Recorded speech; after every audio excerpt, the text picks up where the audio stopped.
বেনজির এখন একটু জেলে যাইয়া দেখো না গরমটা কেমন লাগে। সাবেক পুলিশ প্রধান বেনজিরকে জেলখানার ফাইল আর ডাইলের আহ্বান জানালেন বিএনপি নেতা আব্দুস সালাম। বেনজির এখন একটু জেলে যায় দেখো না গরমটা কেমন লাগে, গরমটা কেমন লাগে। আর ভিতরে যা ফাইল আর ডাইল হইলে কিরকম খাওয়া পাওয়া যায় থাকা যায়। বলবো পরিষ্কার কথা, বেনজিরকে অনতি বিলম্বে আইনের আওতায় এনে তাকে গ্রেফতার করে জেলখানায় পাঠাতে হবে, নাইলে আবার যেটা বলছি বারবার, নাইলে আইনের শাসন নাই। বেনজিরের দুর্নীতির খবর ফাঁসের পর এ নিয়ে বেশ বিব্রত আওয়ামী লীগ সরকার। তার উপর নতুন মাত্রা পেয়েছে দেশ থেকে বেনজিরের সপরিবারে দুবাই পালিয়ে যাওয়া। এরই মধ্যে সাংবাদিকের প্রশ্নের জবাবে ওবায়দুল কাদের গত 31 মে বলেছিল তার দেশ ছাড়া নিয়ে কিছুই জানেন না। সরকারের মুখপাত্র হয়ে বেনজিরের খবর জানেন না বলে যেন বিরোধীদের হাতে অস্ত্র তুলে দিলেন। এই প্রসেসের মধ্যে থাকতে থাকতে উনি দেশের বাইরে চলে গেছেন, এটি কি সরকারের ব্যর্থতা হিসেবে পরিগণিত? আমি ঠিক জানি না, আই এম নট ক্লিয়ার, এটা এখনো পরিষ্কার।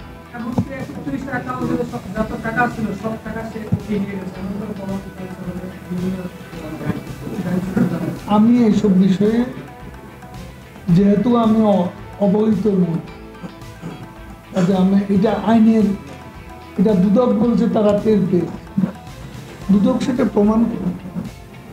বিএনপি সহ বিরোধী জোটের নেতাদের আর পাইকে একেবারে হামলে পড়লেন ওবায়দুল কাদেরের উপর। অবশেষে গত্যন্তর না দেখে দোসরা জন স্বীকার করে নিলেন ওবায়দুল কাদের। বললেন দেশের বাইরে গেলেও দুর্নীতি প্রমাণ হলে তাকে দেশে ফিরিয়ে আনা হবে। বেনজির যদি মামলায় দুর্নীতিবাজ সাব্যস্ত, দেশে তাকে আসতেই, এখানে সরকার কোনো আপোষ করে। সরকার তো দুর্নীতি দমন কমিশনের স্বাধীনতার হস্তক্ষেপ করেনি, তারা যেভাবে প্রক্রিয়া ওইভাবে এগিয়ে যাচ্ছে, এখানে সরকারের অবশ্যই সমর্থন আছে। এবার ওবায়দুল কাদেরের বক্তব্য বিরোধী নেতাকর্মীদের অস্ত্রকে পুরো শান দিয়ে দিল। বিএনপি সহ বিরোধী নেতাকর্মীরা এক হাত বসিয়ে দিলেন সরকার দল আর দেশের গোয়েন্দা সংস্থা ও আইন শৃঙ্খলা বাহিনীকে। বিএনপি চেয়ারপারসনের উপদেষ্টা আব্দুস সালাম বলেন, বিরোধী নেতাকর্মীরা দেশের বাইরে যেতে সব গোয়েন্দা সংস্থার ক্লিয়ারেন্স লাগে, অথচ দুদকের নোটিশ আর আলোচিত দুর্নীতিবাজ বেনজির পুকুর চুরি নয় সাগর চুরির পর কি করে দেশ ছাড়লেন। জড়িত আইন শৃঙ্খলা বাহিনীকে জবাবদিহি করানোর আহ্বান জানান বিএনপি নেতা সালাম। কেন বেনজির চলে গেল, কিভাবে চলে গেল? আমাদের তো যখন আমরা এয়ারপোর্ট ক্রস করি 1 ঘন্টা 2 ঘন্টা বসায় রাখেন, তারপরে প্রত্যেকটা এজেন্সির ক্লিয়ারেন্স নেওয়ার পরে তারপরে যাকে আটকায় রাখেন, যাকে ছাড়েন। তাহলে বেনজির এত বড় একটা পুকুর চুরি না সমুদ্র চুরি করছে, সেই বেনজির কিভাবে ফাঁকি দিয়ে চলে গেল, কিভাবে গেল? তাই আজকে প্রশাসনের কারা জড়িত তাদেরকে ইমিডিয়েট সাসপেন্ড করা হোক, সাসপেন্ড করা হোক। স্বরাষ্ট্রমন্ত্রীর চেয়ারে যিনি আছেন, আপনিও বলছেন যে আমরা জানি না বেনজির কোথায়। তাহলে আপনার দায়িত্ব হলো সেই মন্ত্রণালয়ের মন্ত্রী হিসাবে, সেই মন্ত্রণালয়ের সচিব হিসাবে যারা দায়িত্বে আছেন, অনতিবিলম্বে যারা তাকে সহযোগিতা করেছে তাদেরকে আইনের আওতায় আনা হোক। বিরোধী নেতাকর্মী গ্রেপ্তারে আইন শৃঙ্খলা বাহিনী বাসায় আসামি না পেলে তাদের ছেলে মেয়ে অথবা স্ত্রী বা বাবা মা ভাই বোনকে তুলে নিয়ে যাচ্ছে। বেনজির চলে গিয়েছে, এখন বেনজিরের আত্মীয় স্বজনকে গ্রেপ্তার করার আহ্বান জানান সালাম। বিএনপিরে ধরবেন, আরে বিএনপির আজকে তুহিনকে নিয়ে গেছেন, আমাদের স্বেচ্ছাসেবককে তুহিনকে নিয়ে গেছেন। বিএনপির নেতা কর্মীদেরকে না পাইলে তার বাবারে ধরে নিয়ে যান, তার ভাইরে ধরে নিয়ে যান। এমনকি আমাদের পুরনো ঢাকা আজকের এই সূত্রাপুরের আমাদের ছাত্র দলের নেতা রহিম, তার ভাই, তার রহিম জড়িত না, তার ভাই বোধহয়, তার ভাই জড়িত। তার ভাইকে না পায়া শিশু বাচ্চা বাইরে রেখে তার বউকে জেলখানায় নেওয়া হয়েছে, তাকে মুক্তি দেওয়া হয় না। তাহলে আজকে বেনজিরের কি আত্মীয় স্বজন নাই? তাদেরকে গ্রেফতার করেন। যদি আমাদের নেতা কর্মীদেরকে না পায় তার বউরে গ্রেফতার করতে পারেন, তাহলে বেনজিরের বউরে গ্রেফতার করেন, সে তো আসামি হবে। পুলিশের আইজি অথবা র্যাবের ডিজি থাকা অবস্থায় বেনজির বিরোধীদের উপর রোমহর্ষক নির্যাতনের চিত্র তুলে ধরেন সালাম। বিএনপি নেতাকর্মীরা অপরাধ না করেও গ্রেপ্তারের শিকার হয়, বেনজির কেন গ্রেপ্তার হবে না এই প্রশ্ন রাখেন সালাম। এটা স্বীকার করতে হবে, আইনের শাসন নাই, শুধুমাত্র বিএনপিকে দমানোর জন্য এই পুলিশ বাহিনী তৈরি করা হয়েছে, এটা স্বীকার করতে হবে ওবায়দুল কাদের। কারণ আপনি বলছেন যে আজকে যদি প্রমাণিত হয়, তাই প্রমাণিতর আগেই এখন অনেককে গ্রেফতার করছেন, আমাদের অনেক নেতা কর্মীদেরকে গ্রেফতার করছেন, জেলখানায় পাঠিয়েছেন। মির্জা ফখরুল, মির্জা আব্বাস, আমাদের বাবু গয়েশ্বরচন্দ্র রায় সহ আমাদের অনেককে যে গ্রেফতার করে জেলখানায় নিয়েছিলেন, কারণটা কি প্রমাণ হয়েছিল যে কে অপরাধ করছে? অপরাধের আগেই তো, প্রমাণিত হওয়ার আগেই, চার্জশিটের আগেই, মামলা রুজু হওয়ার আগেই আপনি গ্রেফতার করেছেন, গ্রেফতার করার পরে মামলা দিয়েছেন। তাই ভাই আমার, আজকে ইঞ্জিনিয়ার ইশরাক, তার অপরাধটা কি? তার অপরাধ আজকে এখানে অন্যায়ের বিরুদ্ধে সে প্রতিবাদ করে, তার অপরাধ যে সত্য কথাটা বুকে সাহস নিয়ে কথা বলে। ইঞ্জিনিয়ার ইশরাককে এই জন্য জেলখানায় ঢুকাইছেন।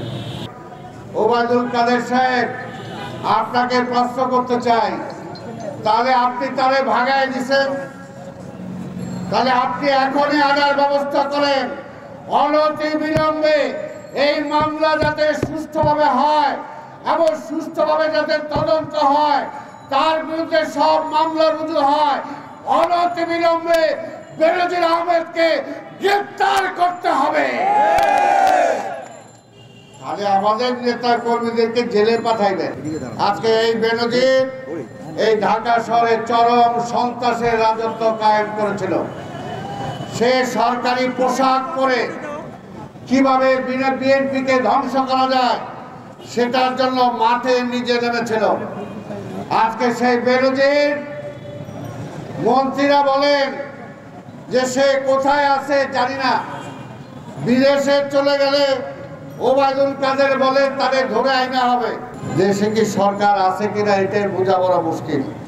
শুধু একটা জায়গায় বোঝা যায়, বিএনপি দমানোর ব্যাপারে, বিএনপির নেতা কর্মীদের ধরার ব্যাপারে এই সরকার একমাত্র টিকে আছে। সব বাদ পুলিশে মনে হয় নির্দেশই দেওয়া আছে যে আপনাদের আর কোনো কাজ নাই। এই যে আজকে বেনজির, আজকে আল্লাহর রহমতে কত মামলা খাইছেন, এটাকে বিএনপি দিছে? মামলা মানে কি এখনো দেয় নাই, কিন্তু সরকার ফাঁকি দিচ্ছে।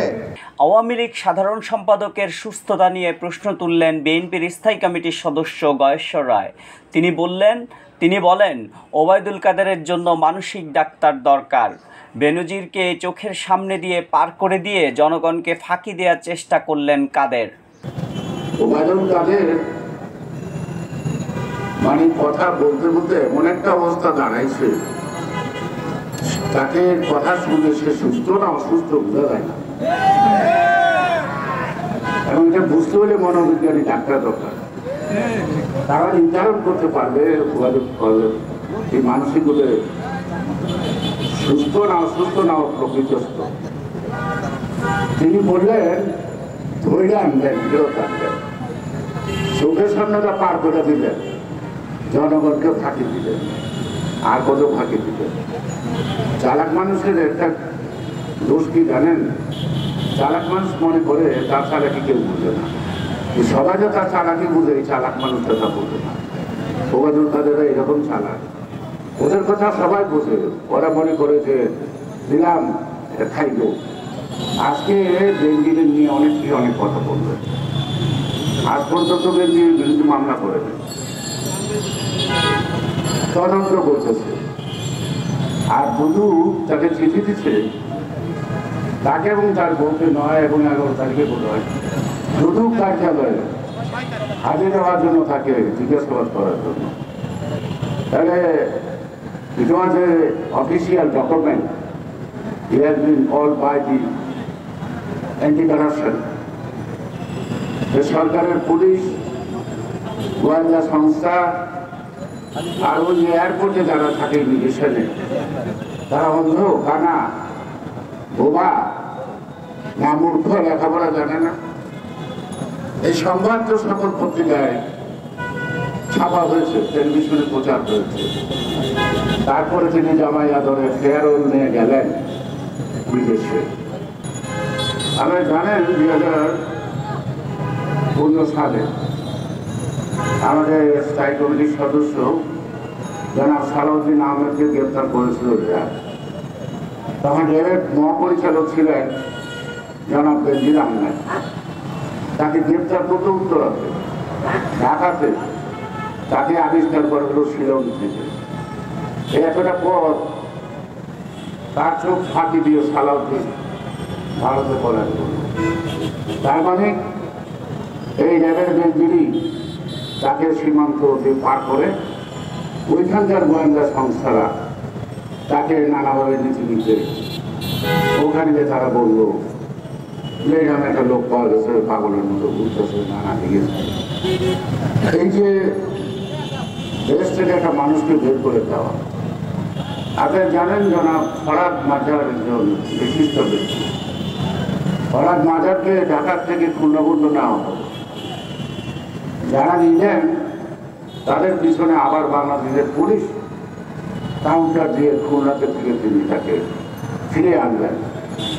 খুলনার আরেকটু পরে কোথায় সীমান্ত, অর্থাৎ ফরহাদ মাজারকে দেশ থেকে তুলে নিয়ে আরেকটি দেশে দিয়ে দেওয়ার একটা পরিকল্পনা ছিল, প্রচেষ্টা ছিল। ফরহাদ মাজার মুক্তি হওয়ার পর তিনি বোবা হয়ে গেলেন। যে বাকি কথা বলতো সে বাকি কথা বলে না। না বলার পিছনে কি কারণ, এই কারণগুলি আপনাকে উপলব্ধি করতে গেলে অনুভব করতে হবে। সব কথা বলা যাবে না, কিন্তু সব কিছু বোঝাতে হবে। দুদকের বিভিন্ন অনুসন্ধানে দেখা যায় বেনজির আহমেদ ও তার স্ত্রী সন্তানের নামে 196টি দলিলে 627 বিঘা জমি, 33টি ব্যাংক অ্যাকাউন্টে শত কোটি টাকা এবং 25টি কোম্পানিতে কোটি কোটি টাকা বিনিয়োগ করেছে। ইমার আমিন, হালচাল, ঢাকা।